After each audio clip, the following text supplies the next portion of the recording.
ನಿಮ್ಮಲ್ಲಿ ಯಾರಾದರೂ ಅವ್ರ ಬ್ಲಡ್ ಗ್ರೂಪ್ನವ್ರು ಇದ್ದೀರಾ? ನಾನೇ ಕೊಡ್ತೀನಿ ಡಾಕ್ಟ್ರೆ, ನನ್ನ ರಕ್ತನೇ ತಕೊಳ್ಳಿ.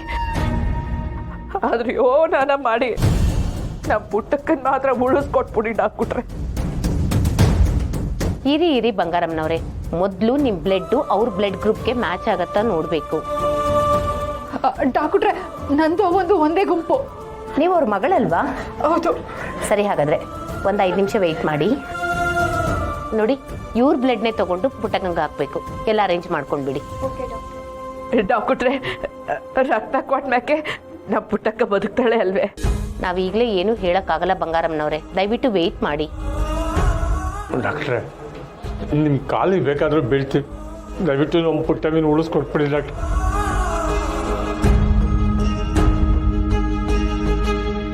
ಮೊದಲೇ ಅವ್ರಿಗೆ ಬೇರೆ ಬೇರೆ ಮೆಡಿಕಲ್ ಇಶ್ಯೂಸ್ ಇದೆ.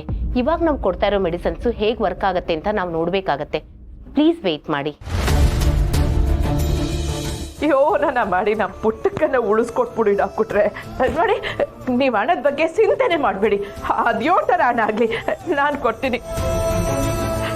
ಆದರೆ ನಮ್ಮ ಪುಟ್ಟಕ್ಕ ಜೀವನ ಉಳಿಸ್ಕೊಟ್ಬಿಡಿ ಡಾಕ್ಟ್ರೆ. ನಮ್ಮ ಪ್ರಯತ್ನ ನಾವು ಮಾಡ್ತೀವಿ, ಉಳಿದಿದ್ದು ಆ ದೇವ್ರಿಗೆ ಬಿಟ್ಟಿದ್ದು.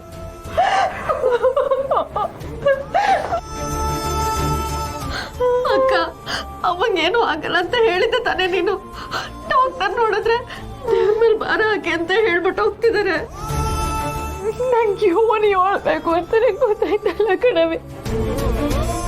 ಅವಂಗೋಸ್ಕರ ನನ್ನ ಮೈನಾಗಿರೋ ಎಲ್ಲ ರಕ್ತದ ಕೊಡೋಕೆ ನಾನು ತಯಾರಿ. ಅವನಿ ಅವ ಬದುಕ್ಬಿಟ್ರೆ ಸಾಕು. ನನ್ನ ಜೀವ ಕೊಟ್ಟ ನನ್ನ ಗೆಳತಿ ಜೀವ ಉಳಿಸುಮ ಅಂದ್ರೆ ಅದು ಆಯ್ತಿಲ್ವೇ? ನಾನು ಹೊರಗೆ ಹೋಗಿದ್ದೆ ನೋಡ್ಕೊಂಡೆ. ಆ ಸಿಂಗಾರ ಮನೆಗೆ ಬಂದವಳೆ. ನಾನು ಆಶ್ರಮಕ್ಕೆ ಹೋಗಿರ್ಲಿಲ್ಲ ಅಂದಿದ್ರೆ ಇಟ್ಟೆಲ್ಲ ಆಯ್ತಾನೆ ಇರ್ತಿರ್ನಿಲ್ವೇ? ನೀವ್ಯಾಕೆ ನಾವು ಅನ್ಕೋತೀರಿ ಅಮ್ಮವ್ರೆ? ಪುಟ್ಟಮ್ಮಿನ ಈ ಪರಿಸ್ಥಿತಿಗೆ ತಂದವ್ರಿಗೆ ಅದ್ಯಾವುದು ಸರಿಯಾದ ಶಿಕ್ಷೆ ಕೊಡ್ತಾನೆ. ಆದ್ರೆ ಅದಕ್ಕೂ ಮೊದಲು ಅದ್ಯಾವ್ರು ನಮ್ಮ ಪುಟ್ಟಕ್ಕನ್ನು ಉಳಿಸ್ಕೊಟ್ಬಿಟ್ರೆ ಸಾಕು ಗೋಪಾಲಯ್ಯ. ಹಂಗೇನಾರ ಆದ್ರೆ ನಾನು ಊರ್ನಾಗೆ ದೊಡ್ಡ ಜಾತ್ರೆ ಮಾಡ್ತೀನಿ.